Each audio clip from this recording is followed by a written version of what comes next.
যে মহান রব্বুল আলামিন আমাদের এত বড় নিয়ামত দিয়েছে, সেই রব শুকরিয়া দেওয়ার কথা সবচেয়ে বড় নিয়ামত আমাদের বড়কে বলে রহমত নিয়ামত, যেটা সবচেয়ে বড় কোনটা জানা আছে?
কাজগুলো যাবো স্যার ঘুষ খাওয়া থেকে বিরত রাখবে, গায়ে ঘুষ খাওয়া থেকে বিরত রাখবেন, সুদ খাওয়া থেকে বিরত রাখবেন।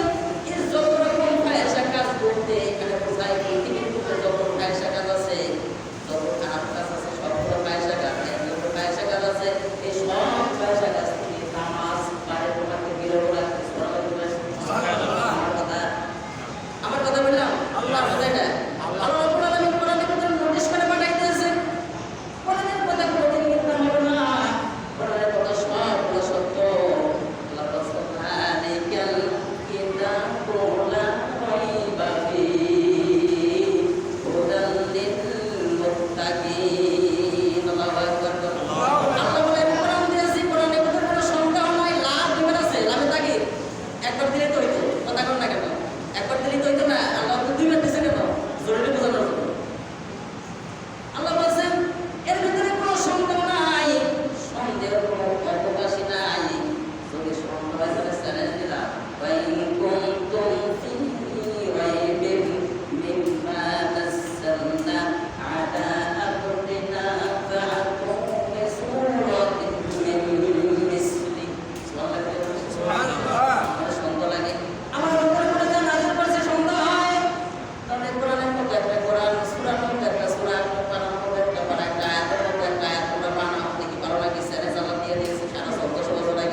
রব্বুল আলামিন বলেছে এটা নামাজ পড়ো, কিন্তু নামাজকে ইবাদত করার কথা কেন বললা? ইবাদত কারে কয় জানেন? আপনার রাষ্ট্র গঠন যতক্ষণ নামাজ না যাবে, আপনি মুমিন ততক্ষণ পর্যন্ত সংগ্রাম চালাইতে হবে। এটার নাম হলো ইবাদত। আপনি বোঝেন কিছু? নামাজ পড়তেছেন, বাইরে চলে গেতেছেন, এত সোজা? তাফসীর খুলে দেখে দেখলে কি আছে ভিতরে? ইবাদত কারে কয়? আপনার দায়িত্ব, আপনাকে আল্লাহ রাব্বুল আলামিন কি করে বানাইছে? এই পৃথিবীর বুকে আপনার আল্লাহ আলামিন আপনাকে পাঠাইছে খলিফা হিসেবে। কি করে? সূরা বাকারা খুলে দেখেন, খলিফা হিসেবে আপনাকে পাঠাইছে। খলিফার একটা দায়িত্ব আছে না? কথা বলতে হবে। খলিফার দায়িত্ব কি জানেন? খলিফার দায়িত্ব হলো এই সমাজ ব্যবস্থা সুন্দরভাবে ইসলামপন্থী কেমন হবে সেটা আপনার দায়িত্ব। আপনি যদি খলিফা দাবি করেন, কথা বুঝাইতে পারছি? বুঝাইতে পারি না? আপনি যদি আল্লাহর প্রতিনিধি, খলিফা সম্পর্কে প্রতিনিধি আপনাকে পাঠানো হয়েছে কিসের জন্য? আপনি খালি শুধু নামাজ পড়ে চলে যাবেন আর কোনো দায়িত্ব নেই। এই তো দেখুন, যে জানে না তাকে জানাও। আল্লাহ রাব্বুল আলামিন বলছে যে জানে না তাকে জানাও। নবী বলছে পারলে আমি বলা পায় একটা আয়াত যদি তোমার জানা থাকে ওকে একটা আয়াত যদি আমার জানা থাকে আপনাকে যারা জানে না তাদেরকে জানাই দিতে হবে। একটা কোরআনের আয়াত, অন্য কিছুর আয়াত না। তাহলে আমরা বলে না এখানে ভালো করে বুঝেন, আপনারা গায়ে লাগলে কিছু করার নেই। আমার এই আয়াতটা বলতে কোরআনের আয়াত তো বোঝানো হয়েছে। এই কোরআনের আয়াত যদি আপনার জানা থাকে তাহলে যারা জানে না তাদেরকে জানাই দেন। এটা আপনার দায়িত্ব, এটা খলিফার কাজ। এখন আমি জানি, আপনার কিন্তু না জানাই, আমি তো অল্প ঠিক আছে। এখন আমরা তো আগে থেকে বলে তুমি কামিল পাস করছিলাম, কোরআনের কোনো মাস্টার্স করছো, কোরআনের আয়াতগুলো তো ভালোই জানছিল। হ্যাঁ, কয়জনের কাছে বোঝাইছ? ও মায়ের কাউর ভাই চুপ করেছিল, ইমামতি যাবে দেখে চুপ করেছিল, রিজিকের মালিককে কথা কম না কেন? যে মসজিদে আলোচনা করে, যে মসজিদে থাকি পাওয়ার আমার ভালো করে বুঝছেন, পাওয়ার আমি কারো ভয় করি না। সেক্রেটারি, সভাপতি, কেশিয়ার, কাপড় টাইপটাই আমার। আমি ডাইরেক্ট কোরআন হাদিস থেকে আলোচনা করবো, ভালো লাগলে রাখবেন, না রাখলে ওইটাই করে দেবেন। মসজিদের কথা বলতে যদি আপনার কোনো বিরসন হয়, আপনার পিছনে লাগা হবে না, দিয়ে গেলাম। যদি হক কথা বলতে আপনার ভেতরে সংশয় তৈরি হয়, হক কথা বলবেন না, ইমামতে চলে যাবে, এরকম কোনো সিস্টেম হয়, ইমামের কাছে নামাজ পড়বে না। কেন বলে মানে আমাদের ইমামেরই তো নামাজ হয় না, আপনার কেমন হবে?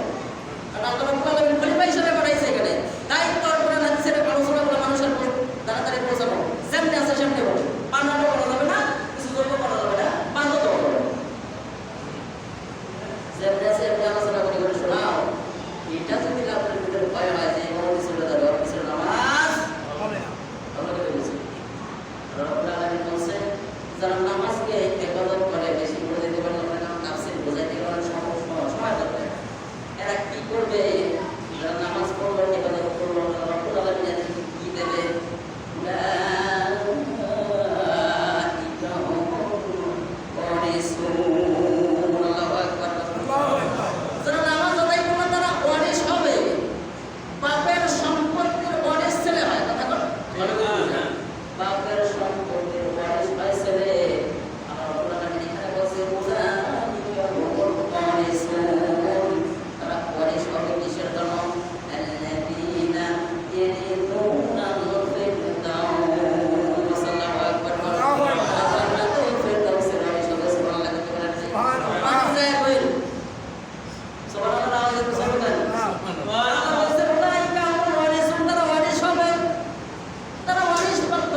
সোয়ার পরে আপনার কবরে কিন্তু যাইতে থাকবেন।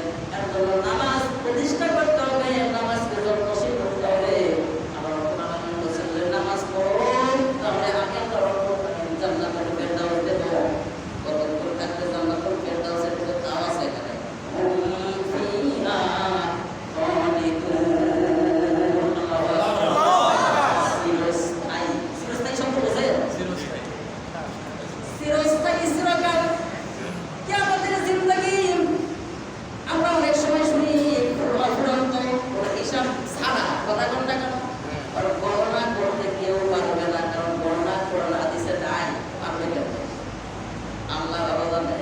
তাহলে চিরস্থায়ী আল্লাহ বলছে একবার যদি জান্নাতুল ফেরদাউস আমি তোমার দিয়া দিই, তুমি একবারে তো চিরস্থায়ী থাকবা, কেউ তোমারে বের করবে না। নামাজ পড়লে লস না লাভ? নামাজ পড়ে কি পাইছো আজ থেকে?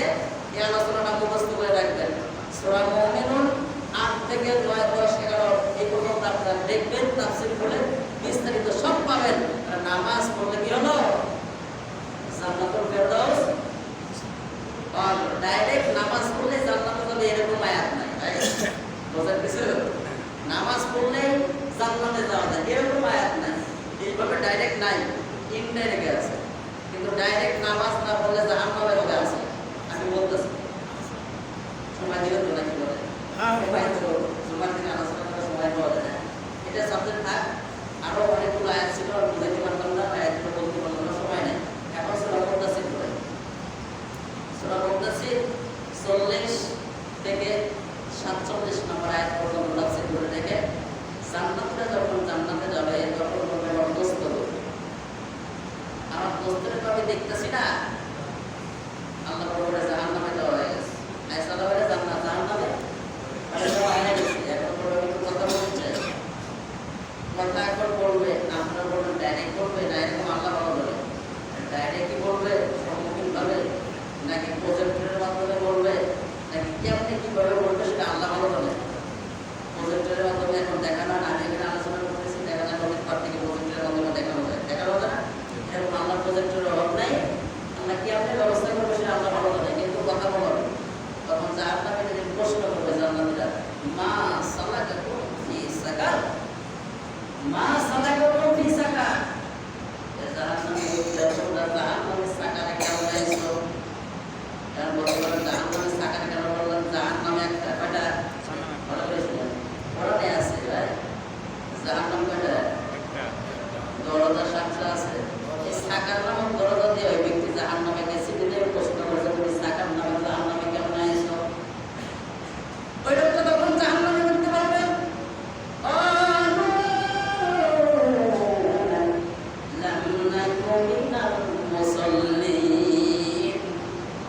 আমরা নামাজ পড়তাম না, জাহান্নামে নামাজ পড়লে কি করে না? দেখেন নামাজ না পড়লে কি হয়? ওরা প্রশ্ন করবে মা সালাকাকুম ফি সাকার, তুমি সাকার নামক জাহান্নামে কেমন আছো? তখন বলবে ক্বালু লাম নাকু মিনাল মুসাল্লিন, আমরা মুসল্লি ছিলাম না, নামাজে ছিলাম না, বিদায় আছি জাহান্নামে। যারা নামাজ পড়ে তারা কোথায়? কথা কর, যারা নামাজ পড়ে তারা কোথায় আছে? এমন বলার পরে চিন্তা করতেছেন আল্লাহ জান্নাতে দেবে। ঈমান ঠিক আছে, ঈমান ঠিক আছে, ঈমান হওয়ার কারণ 10টা আছে। এই 10টা যদি আপনার ভিতরে থেকে যায় তাহলে আপনার ঈমান শেষ। ঈমান নষ্ট হয়ে গেছে। যেমন ওযু ভাঙার কারণ আছে না, নামাজ ভাঙার কারণ আছে, এরকম ঈমান ভাঙার 10টা কারণ আছে। 10টা কারণের ভিতরে একটা কারণ যদি আপনার ভিতরে থাকে ঈমান আপনার কাছে, কখন আপনি বুঝতেই পারেন নাই। ঈমান যদি না থাকে আপনি মুসলমান দাবি করতে পারবেন কথা না। এখন দেখেন আল্লাহর হাদিস, আল্লাহর নবীর হাদিস একটু গবেষণা করে দেখি কি বলছে। মান তারাকা সালাতান মুতাআম্মিদান ফাকাদ কাফারা, হাদিসটা পড়ছেন নাকি জানেন? এই গায়ে লাগবে ভাই, গায়ে লাগবে, এটা বলবো নাকি? বলেন। আল্লাহর নবী বলছেন মান তারাকা সালাতান মুতাআম্মিদান ফাকাদ কাফারা, ইচ্ছাকৃতভাবে যদি কেউ নামাজ ছেড়ে দেয় সে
ঠিক না?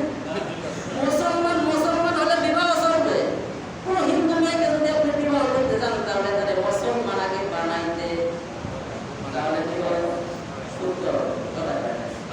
আর যদি হিন্দু ধর্ম পালন করে আমি মুসলমান আমার ধর্ম পালন করতেছি তাহলে বিবাহ করা যাবে ধর্ম সাধারণ উৎসব ওই পাল্টা হয়ে যাবে। কথা কয় না কেন? মুসলমান তখন বিবাহ হবে না, উভয়কে মুসলমান হবে তাহলে বিবাহ শুদ্ধ হবে, ইসলাম সম্মত হবে। কথা কন? এখন স্বামী নামাজ পড়ে স্ত্রী পড়ে না, স্ত্রী নামাজ পড়ে স্বামী পড়ে না, এরকম বোধ আমাদের সমাজে নাই? আর বলা লাগবে? যারা মুসলমান তারা নামাজ পড়বে, আর যারা মুসলমান না তারা নামাজ পড়বে না। নবীর হাদিস অনুসারে এখন ফতোয়া দিতেছে যে মুসলমান যারা নামাজ পড়ে সে মুসলমান, যে নামাজ পড়ে সে কাফের, তার বিবাহ বিচ্ছেদ আপনার হয়ে গেছে। যদি স্ত্রী নামাজ পড়ে আপনি যদি নামাজ না পড়েন তাহলে বিবাহ শেষ। কোথায় আছেন আপনি? বিবাহ ছাড়া যদি সামাল হয় কি হয়? আইসা ভাই এরকম কিন্তু মুসলমানের ঘরে থেকে আজকে নাস্তিক বেরা, ঠিক না? মুসলমানের ঘর থেকে নাস্তিক কেমনে বেরোয় বুঝতে পারতেছেন না? বিবাহ ছাড়া আপনারা ঘর সংসার করেন অনেকগুলো আছে। মোল্লায় পড়াই দিয়েছে, এক অক্ষ নামাজ পড়ে না, এক অক্ষ না, আর বিয়ের বিবাহ ইসলাম মানে বুঝেন? যখন ইসলামের কোনো কিছু পালন করা হয় তখন মোল্লাকে ডাকা হয়। কথা কয় তখন মোল্লাকে আগে বসে এখন আপনি খাওয়া নাই রে ভাই, এখন মোল্লার কাছে যেতে হবে। মোল্লা বিবাহ পড়াই দিয়েছে, আর সারা জীবনে এক অক্ষ নামাজও পড়ে না। কথা কন না কেন? আছে না এরকম? বিবাহ করছে, মোল্লা পড়াই দিয়েছে যে বাসর করে যখন ঢুকবা তখন স্বামী স্ত্রী একটু নামাজটা আগে করে নিও, আগে ছাপ্পা যাবে না। 2 রাকাত নামাজ আগে করে নিও। ওই যে 2 রাকাত নামাজ পড়ায় শিখে দিয়েছে, ওটা পড়াইছে, তারপরে আর এক ওয়াক্ত নামাজও মসজিদে আযান হয় কিন্তু বেচারা আসে এরকম নাই বোধহয়। তাহলে বলছেন ওদের বিবাহ কি হয়েছে? আমি ফতোয়া দিতে যাবো না ভাই, আমি খালি মতামতটা পেশ করলাম। আমি ফতোয়া দেওয়ার কেউ না, কারণ ফতোয়া দেওয়ার যোগ্যতা আমার নাই। আমি নিজে করে ছোট মনে করি, ফতোয়া আমি দিতে পারবো না। কারণ বড় বড় সাহেব যারা আছে ওদের পরামর্শ আমি আপনাদেরকে জানাই দিলাম, ঠিক আছে? নামাজ না পড়লে জাহান্নামে যাবে, 100 ভিতরে 100 জাহান্নামে যাবে। যদি ইচ্ছাকৃতভাবে নামাজ মুসলমান হয়ে ছেড়ে দেন জাহান্নামে। যদি আল্লাহ রাব্বুল আলামিন তওবা কবুল না করে, তওবা করছেন কিন্তু কবুল, যেমন আল্লাহ বলছে ওয়া আনিবু, আমার দিকে ফিরে আসো। আল্লাহ বলছে ওয়া আনিবু, আমার দিকে ফিরে আসো। মিন ক্বাবলি আন ইয়াতিয়াকুম আযাব, ওই আযাব আসার পূর্বে কোন আযাব? সুম্মা লা তুনসারুন, এটা ওই আযাব, যে আযাব আসলে কেউ কারো সহযোগিতা করে না। এটা কোনটা বলেন? মৃত্যু যখন আসবে তখন স্ত্রী বলবেন 1 লক্ষ টাকা আদমের ভরি সোনা তোমার গায়ে আমি দিয়েছি, সাজাই দিয়েছি, তোমার দিয়া তোমার বাপের চাহিদা পূরণ করছে, ভাইয়ের চাহিদা পূরণ করছে, তোমার ভাইয়ের চাহিদা সব পূরণ করছি, বাপের নাতি ভাইরা সব তোমার চাহিদা পূরণ করে দিয়েছি। আমি এখন মৃত্যু বরণ করবো, আমার পরিবর্তে তুমি চলে যাও। তবে মা ভালোবাসা সন্তানদের সবচেয়ে বেশি, মায়ের একটু বলে যে মা আমার আগে চলে আসে, আমার পরিবর্তে একটু কমে যাও। তবে এমন একটা মৃত্যু যে সময় কোনো সমালোচনা করবে না কেউ। আল্লাহ বলছেন মৃত্যু আসার আগে আমার কাছে আসো। ওই মৃত্যু আসার আগে যদি আমার কাছে ফিরে এসে তওবা করতে পারিস বান্দা, আমি আল্লাহ রাব্বুল আলামিন তোর তওবা কবুল করিয়া জিন্দেগীর সব গুনাহ আমি আল্লাহ মাফ করে দেব। আল্লাহ বলছে শুধু মাফ করো না, উলাইকা ইয়াগফিরুল্লাহু সাইয়্যাতিহিম হাসানা, তুমি যত উপকরণ